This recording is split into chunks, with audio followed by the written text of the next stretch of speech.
कि मैं बतौर वोटर, बतौर एक कार्यकर्ता राव साहब को ये यकीन दिलाना चाहता हूं कि इंशाअल्लाह इस चुनाव में इतनी शानदार वोटों से राव साहब जीतेंगे, भारतीय जनता पार्टी जीतेगी कि भारतीय जनता पार्टी 400 पार लोकसभा जीतेगी और राव साहब नंबर 1 पे जीत होगी। पूरे हिंदुस्तान में गुड़गांव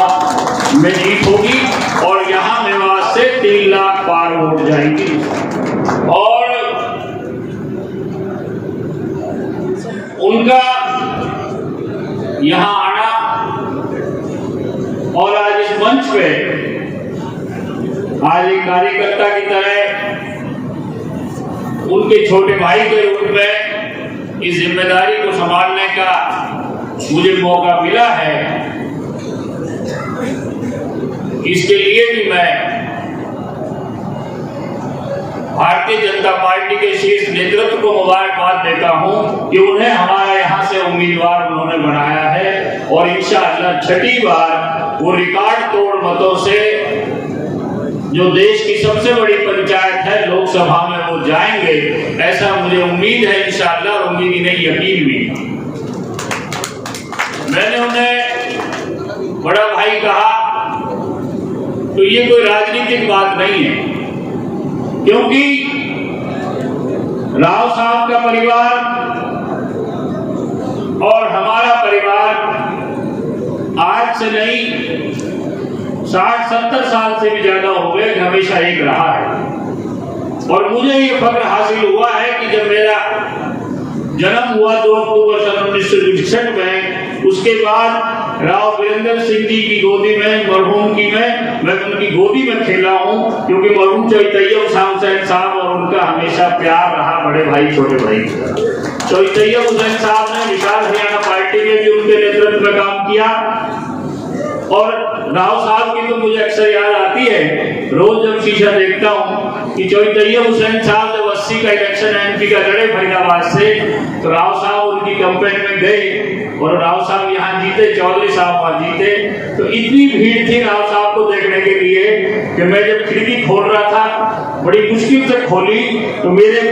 माथे में घाव में जो चोट का निशान है उस टाइम उस खिड़की से लगा। और राव साहब ने भी सन 1977 में बहुत यंग एज में उस राजनीतिक धरोहर को, परंपरा को संभाला, क्योंकि मरहूम राव वीरेंद्र सिंह जी बहुत थोड़े समय के लिए मुख्यमंत्री बने थे, लेकिन उनकी सोच थी कि दक्षिण हरियाणा की या काम करने की, और जो वक्त उन्हें नहीं मिला, लेकिन वो कृषि मंत्री बने और बने तो उन्होंने पूरे हरियाणा में जहाँ देश में काम किया, वहां इस इलाके के लिए बहुत काम। राव साहब सन 77 में जीते और उन्होंने अपनी राजनीतिक पारी शुरू की,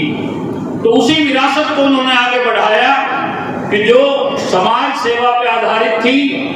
और जो लोगों की खिदमत की बात थी, जो इलाके के विकास की बात थी। 1991 में मुझे फख्र हासिल हुआ कि मैं उनके साथ इंडिपेंडेंट एमएलए जीता। राव साहब कैबिनेट मिनिस्टर थे जो भजनलाल की गवर्नमेंट में, लेकिन मंत्री रहते हुए भी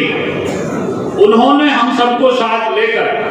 24 एमएलए बनते थे। हम रोहतक का दक्षिण हरियाणा में गिना जाता था, हुड्डा साहब भी मानते थे। अहीरवाद मेवात की पानी की लड़ाई लड़ने के लिए हमें हमारा हक मिले, बतौर मंत्री राव साहब ने हमें लीड किया। कोई मंत्री सरकार से इलाके की लड़ाई लड़े और मेवात की लड़ाई लड़े, तो ये काम राव इंद्रजीत सिंह जी ने किया था 1991 में, और उस लड़ाई में लगातार लड़े। ये अलग बात है कि जब हुड्डा साहब मुख्यमंत्री बने तो उन्होंने रोहतक को अलग कर दिया और अहीरवाद और मेवात उस पार्टी से हम अछूते रहे। लेकिन राव साहब ने हमेशा सिद्धांत की राजनीति की, हमेशा समाज सेवा की राजनीति की है, और वही बात हमेशा हमारे परिवार ने की है। इसी वजह से चाहे 2 इलेक्शन हमारे आमने सामने हुए, तो वो मूल्यों के ऊपर आधारित राजनीति पे या राजनीतिक बातों में हुए, कभी भी हमारा रिश्ता बड़े भाई का छोटे भाई का कभी भी ऐसी बात नहीं हुई कि जो बिगड़ा हो, और उसी की वजह से चाहे कोई परिवार की बात रही हो, चाहे परिवारों में खुशी कमी की बात हो,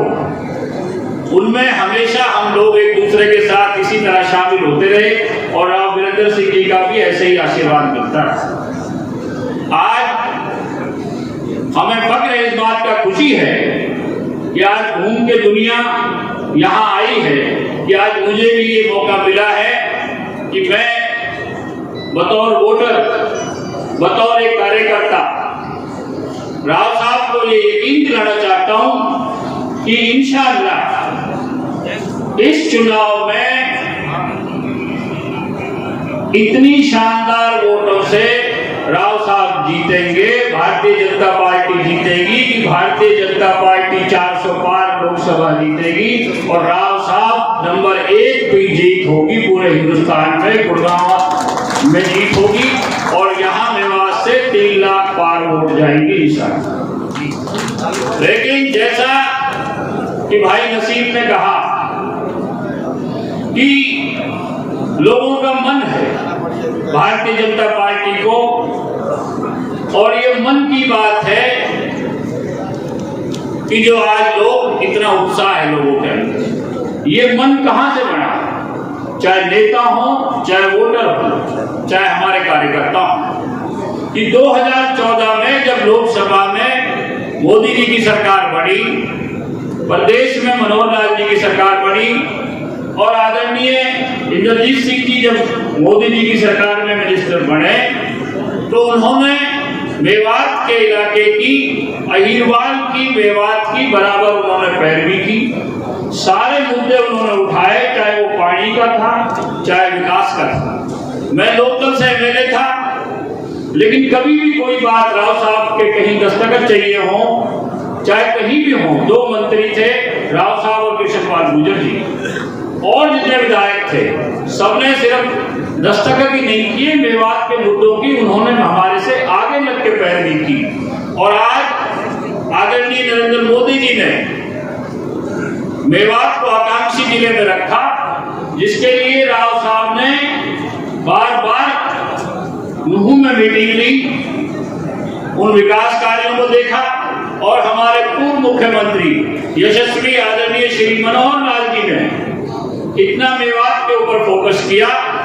कि जब सबने मिलकर इतना काम किया, तो चाहे मेवात फीडर कैनाल की बात हो, चाहे कहीं ड्रेनों की नमाज पढ़ के और दूसरे साथी सभी मिलकर, जैसे कि हमारी देश की गिरना जमनी तहजीब है, सब त्योहार हम मिलकर मनाते हैं। मेवात उससे भी आगे बढ़ के है कि यहाँ सभी लोगों में और ज्यादा प्यार है कि मैं सभी को निमंत्रण देता हूँ, सभी छत्तीस बिरादरी के साथियों को, सभी कार्यकर्ताओं को, सभी साथियों को, कि आप मेहरबानी करके आप 11 तारीख को आप तशरीफ लाएं, जो भी टाइम 9 बजे 10 बजे करें, और दो निवाले और ईद की सेवैयाँ आप वहाँ घर पे आके दें, तो आपकी बहुत मेहरबानी होगी, आपका बहुत बहुत धन्यवाद होगा। आप सबको मैं निमंत्रण देता हूँ, आप सबका बहुत बहुत धन्यवाद। जय हिंद।